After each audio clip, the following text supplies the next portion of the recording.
Labas vakaras. Kabelinė televizija AVA kviečia pasižiūrėti trečiadienio birželio 17 dienos žinias. Nauja geriamo vandens stotelė. Paskelbti šeimos dienos nuotraukų žymėjimo nugalėtojai. Sudarykime vagišiams blogas sąlygas. Kultūros centras pasiruošęs sutikti jonines, o jūs? Jonavoje įrengta dar viena geriamojo vandens kolonėlė. Praėjusią vasarą bendrovė Jonavos vandenys jonaviečiams dovanojo geriamojo vandens kolonėlę, kuri buvo įrengta netoli Neries krantinės ir Švento Jokūbo Apaštalo bažnyčios.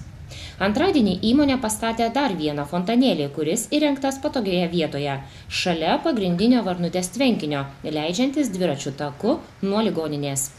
Kalbinti jonaviečiai sakė, kad fontanėlis labai reikalingas, nes gaivių vandens gurkšnių galės pasimėgauti ne tik dviratininkai ar šiaip pasivaikščioti išėję jonaviečiai, bet ir atėję pailsėti prie Varnutės tvenkinio, juolab nenustykstantis vietoje ir labiausiai ištroškę vaikai. Įmonės Jonavos vandenys direktorius Vytautas Kudokas prašo, kad jonaviečiai ne tik mėgautųsi vandens gurkšnių karštomis vasaros dienomis, bet ir saugotų fontanėlį. Vaikų ir jaunimo visapusiško lavinimo centras skelbia šeimos dienos nuotraukų žymėjimo nugalėtojus. Gegužės 17 sekmadienį daugelis jonaviečių nepabūgo stipraus vėjo ir gresiančio lietaus, susibūrė draugiškai, aktyviai ir smagiai pasibūti vaikų ir jaunimo visapusiško lavinimo centro surengtoje šeimos šventėje. Centro kolektyvas kartu su bendraminčiais nuo 7 ryto rūpinosi, jog šventė įvyktų ir nuostabiai pavyktų, bei sukvietė jonaviečių gausias šeimas į parkelį už Jonavos kultūros centro. Nei daug, nei mažai, tačiau šeimų laukia pripūstos peliuko pilis, pievelėje išdygusios įvairių užsiėmimų palapinės, konkursai, pasirodymai, turnyrai ir daug daugiau pramogų. Išmušus 12 valandai dienos, miestiečiai pakviesti į muzikinio festivalio Šeimų šėlsmas atidarymą.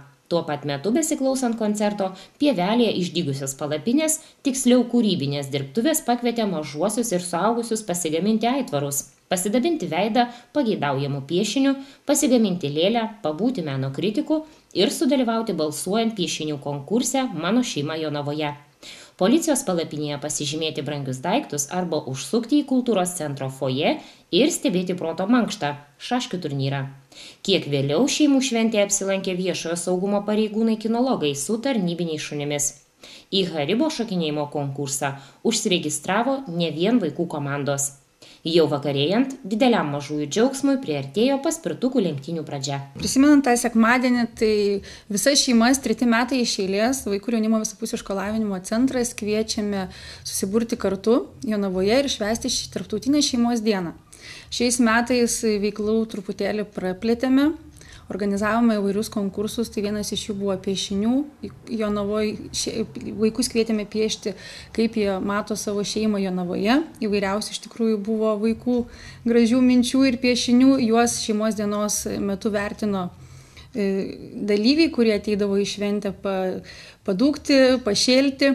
Taip pat turėjom vėlgi paspirtukų varžybas, kurios eilinį sykį tikrai nenuvylė ir dalyvių skaičiumi labai mus padžiugino. Taip pat šaškių turnyras šeimų buvo, šokinėk per gumytę su Haribo turėjome.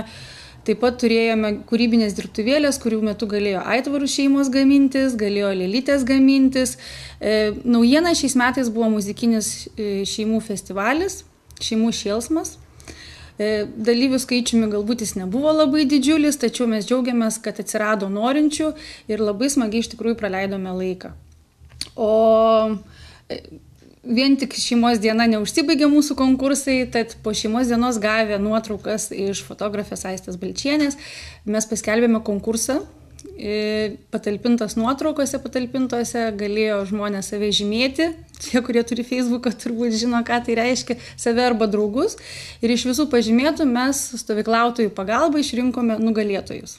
Kaip ir minėjo Kristina, dienos stovyklos dalyviai savo rankytėmis ištraukė ant lapukų surašytus loterijos dalyvių vardus. Kadangi šeimos šventės nuotraukų žymėtojų buvo daug, tai ir nugalėtojai ne 2 ir net ne 3. Nugalėtojų sąrašas yra Ieva Haneckaitė, Vitalija Ramonienė, Kamilė Gaižiūtė, Gabija Paškevičiūtė, Ugnytė Vilkaitė, Gabija Barisovaitė, Danielė Kavaliūnaitė, Norvilė Krupkevičiūtė. Vakar atsišaukė keli nugalėtojai, kurie net nustebo, kad jie buvo pažymėti. ir po to vėliau skambino mums ir rašė, sužinojo, kas juos pažymėjo, tai jų draugai juos pažymėjo. Tad iš tikrųjų labai nustebė ir buvo laimingi gavę dovanėlės. A kokias dovanėlės? O dovanėlės tai yra skarelis su vaikų ir jaunimo visapusiško lavinimo centro logotipu. Kviečiame nugalėtojus atvykti į vaikų ir jaunimo visapusiško lavinimo centrą ir pasiimti prizus skareles. Juk vasarą svarbu neperkaisti. Visą vasarą galės naudoti skarelę, kadangi šią vasarą saulė mūsų tikrai lepina ir nepleidžia nei vieną dieną, tad skarelė tikrai reikalingas dalykas yra. Jonavos policijos komisariatas ragina vasaros metu neatsipalaiduoti ir akylai saugoti savo turtą, nes nusikaltėliai neatostogauja. Vasara tai toks laiko tarpas, kai norisi atostogauti, pailsėti, atsipalaiduoti, tačiau nusikaltėliai nesnaudžia. Jiems prasideda pats darbymetis, kai per daug atsipalaidavę žmonės tampa išsiblaškę, pamiršta užrakinti automobilius ar namus, nesaugo brangių asmeninių daiktų įvairiose šventėse. Vasara tai yra iš tikrųjų masinių renginių, masinių išvažiavimų, sakykime, iš tų savo nuolatinių gyvenamų vietų ir visų, sakykime, veiksmų, poilsių ir kitų dalykų persikėlimas į viešasias erdvės, tai tikriausiai sudaro tas sąlygas, kad didesnis judesys, didesnis žmonių susibūrimas ir, aišku, atsipalaidavimas savotiškas ir pagundus kitiems pasinaudoti tuo atsipalaidavimu žmonių, tai iš tikrųjų taip ir yra, kad vasara yra toks aktyvesnis metas, nors ir mum liktai atostogimetis, tačiau darbo tikrai visą laiką labai yra nemažai. Kruopščiai vagystes planuojantis nusikaltėliai savo aukas seka nuo savaitės iki mėnesio. Socialinių tinklų dėka pasiruošti kriminaliniai veiklai tapo lengviau. Net 17% Lietuvos gyventojų nepaiso policijos perspėjimų ir socialiniuose tinkluose paskelbė informaciją, kuomet išvyksta iš namų, dalijasi būsima atostogų, kelionių planais, publikuoja savo būstų asmeninės nuotraukas. Be jokios abejonės, paskutiniu laiku stebima aplamai, kad intelektualesnis nusikaltėlių, sakykime, ar potencialių kažkokių tai pažeidėjų sluoksnis persikelia į socialinius tinklus, kur, sakykime, vykdo ir apgaulės įvairias, taip pat pasinaudoja kaip kurią informaciją, va, ką ir jūs sakot, tikrai galima pamatyti, kas kur atostogauja, nuotraukos padarytus su data, vieta ir panašiai, tai tikrai manau, kad gal geriau jau sugrįžus pakentėti ir su draugais tom akimirkom užfiksuotum pasidalinti truputėlį vėliau, nei kad suskupt pirmiem pasigirti, kad jau mes esam labai daug tūkstančių kilometrų nuo savo gyvenamosios vietos ir labai dažnai būna neaišku, kaip ta vieta gyvenamoji yra apsaugota ir ją pasirūpinta. Socialiniuose tinkluose apie savo buvimo vietą dažniausiai informuoja 18–25 metų jaunimas bei didmiesčių gyventojai. Atlikto tyrimo duomenimis vaizdo, garso ir teksto pobūdžio medžiagą į socialinius tinklus talpina 17% gyventojų. 39% respondentų nurodė tokios informacijos socialiniuose tinkluose neskelbiantis. Net 44% apklaustųjų teigia, kad socialiniais tinklais nesinaudoja. Tačiau net ir nesinaudojantis socialiniais tinklais asmenys nėra apsaugoti nuo vagysčių. Ypatingai tie, sakykime, kaip mes vadinam užkietėję sodininkai, tai viską meta ir važiuoja ten krapo ar ridikėlių sudint. Ir būna tokių atvejų kartais, kad net ir duris užmiršta užrakinti, net ir taip yra pasitaikę. Bet iš tikrųjų manau, kad nuo sezonų neturėtų priklausyti pačio asmens arba jo turto saugumas. Jo reikia rūpintis iš tikrųjų visada ir tada būsim saugesni, laimingesni ir bus smagesnis atostogos. Jau ne vienerius metus policijos pareigūnai ragina visus šalies gyventojus prisidėti prie saugios kaiminystės. Saugi kaiminystė tai jūsų ir kaimynų bendradarbiavimas, padedant policijai ir kitoms institucijams bei stiprinant saugumą jūsų gyvenamojoje vietovėje. Saugi kaiminystė turėtų suburti žmonės bendrais tikslais kovoti su nusikaltimais ir viešosios tvarkos pažeidimais, saugant vienas kito turtą. Pasak Jonavos policijos viršininko, minėtų tikslų kol kas sunku pasiekti. Veikia gal daugiau iš vienos pusės, kad mes rodom tokią iniciatyvą, bet gyventojai kažkaip jie įsivaizduoja, kad čia gal jiem to nereikia, atsiranda tokių gyventojų, kurie paklausia, o tai kas čia mums iš to bus, kiek čia gal mokės kažkas kažką, tai reiškia saugantis savo turtą, dar žmonės vis dėlto šiais laikais įsivaizduoja, kad dar jiem už savo turtų ar kaimynų turtų saugumą dar kažkas turėtų damokėti. Liktai kaip čia labiausiai reikėtų policijai. Tai va, truputėlį tas požiūris stebina, bet vis tik mes turim veikti aktyviai, propaguoti, skleisti tas saugios kaiminystės idėjas ir kad kuo daugiau mūsų gyventojų jungtųsi tas saugios kaiminystės grupės ir vieni kitus pasisaugotų. Rekonstravus Joninių slėnį čia kiekvienam savaitgaliui suplanuoti masiniai renginiai. Neseniai nuaidėjo Achemos 50-mečio šventę, subūrusi į vieną vietą bemaž visos Jonavos gyventojus. Ne už kalnų jau ir Joninių šventę sukvies jonaviečius linksmintis per naktį. Masinio susibūrimo renginiai neretai turi ir skaudžių pasekmių, tačiau pastebima, kad žmonės po truputį mokosi šventes švęsti gražiai.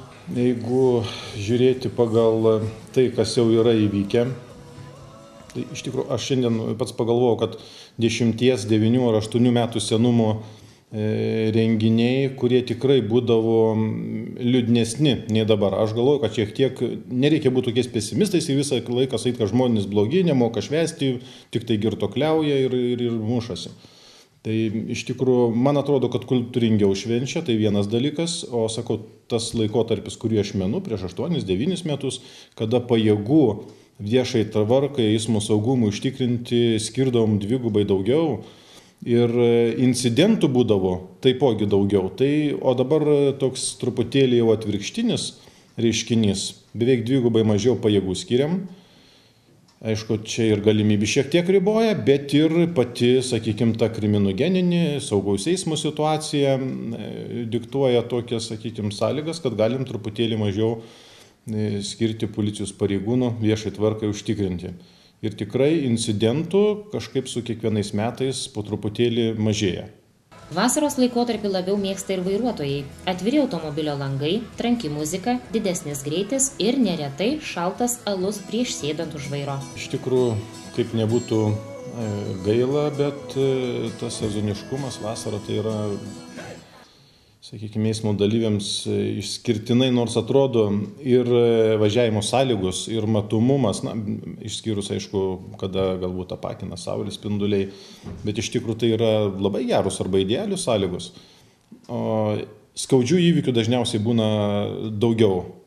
Tai matyt vis dėlto sąlygoja ir kad padaugino alkoholio. Vasarą galbūt padidėja greičiai, netgi ir, sakykime, legaliai padidėja tas greitis, o tas, kas mėgsta važiuoti, tai ir jam ten visiškai tas pats, ten legalu ar nelegalu, jis smarkiai ir važiuoja. Ir matomai įsiblaškimas, intensyvumas eismo, nesvarbu, kad truputėlį vasarą iš gyvenamųjų tų, sakysim, vietovių įsivažinėja, tačiau tas matyt praretėjimas transporto priemonių suponuoja situaciją, kad padidėja iš tikrųjų tie greičiai ir pasiekmis visą laiką būna skaudesnis.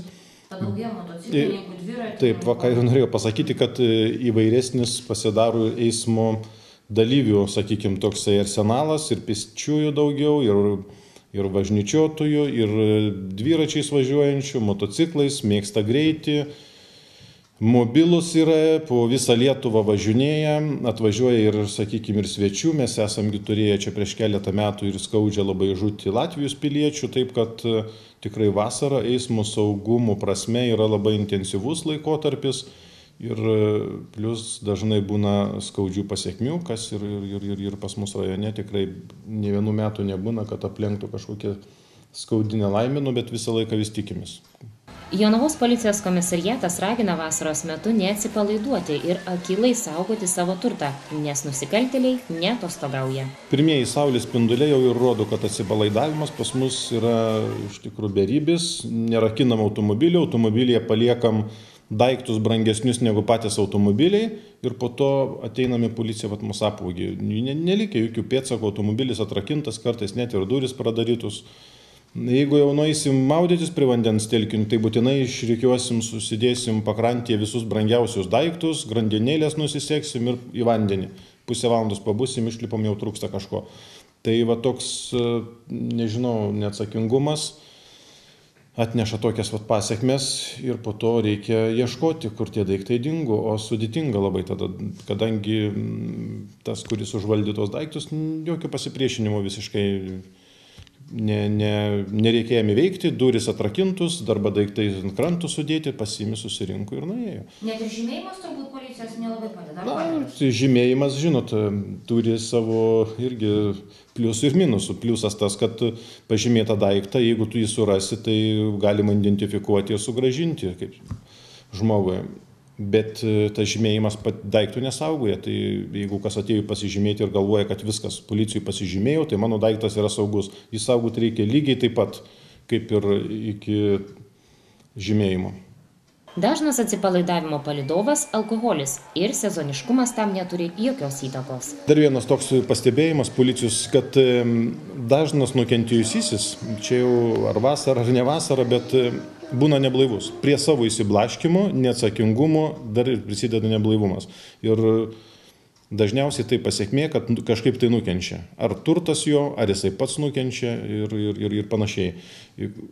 O dar charakteringiau dėl alkoholio, tai esam paskaičiavę, kad beveik 95% asmenų, kurie smurtavo artimoje aplinkoje, buvo neblaivus. Tai dar kartą galima tikriausiai patvirtinti, kad alkoholis tai tikrai labai, labai didelis priešas yra.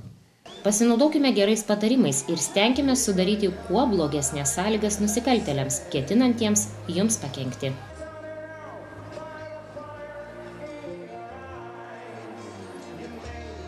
Jonavos kultūros centras aktyviai ruošiasi Joninių šventei, o jūs? Labadiena! Šiandieną kultūros rubrikoje susitinkame pakalbėti apie labai nuotaikingą ir laukiamą renginį, tai yra Joninės Jonavoje. O apie šį renginį plačiau mums papasakos Jonavos kultūros centro kultūrinės veiklos vadybininkė Miglė. Labadiena, Miglė! Labadiena! Taigi šiemet mes jums parengėme labai daug ir naujovių ir taip pat laikysimės tradicijų mūsų Joninių šventėje. Taigi nuo 17 valandos pradės šurmuliuoti prekybinė mugė, taip pat veiks amatininkų kiemelis ir Jonų raštinė. Ir iš karto pirmoji naujiena, Jonų raštinėje šiemet registruosime ne tik naujus Jonų Respublikos piliečius, bet taip pat bus vykdoma registracija į Paparčio žiedo paieškos akciją. Tai bus mini orientacinės varžybos po Joninių slėnį šventės metu. Na ir pagrindinis prizas bus UAB Subtilijos įsteigtas, tai yra aprengsime laimėtoją nuo galvos iki kojų proginiais drabužiais. Jeigu tai bus vyras, tai tikriausiai bus kostiumas, na, o moteris bus aprengta proginė suknele.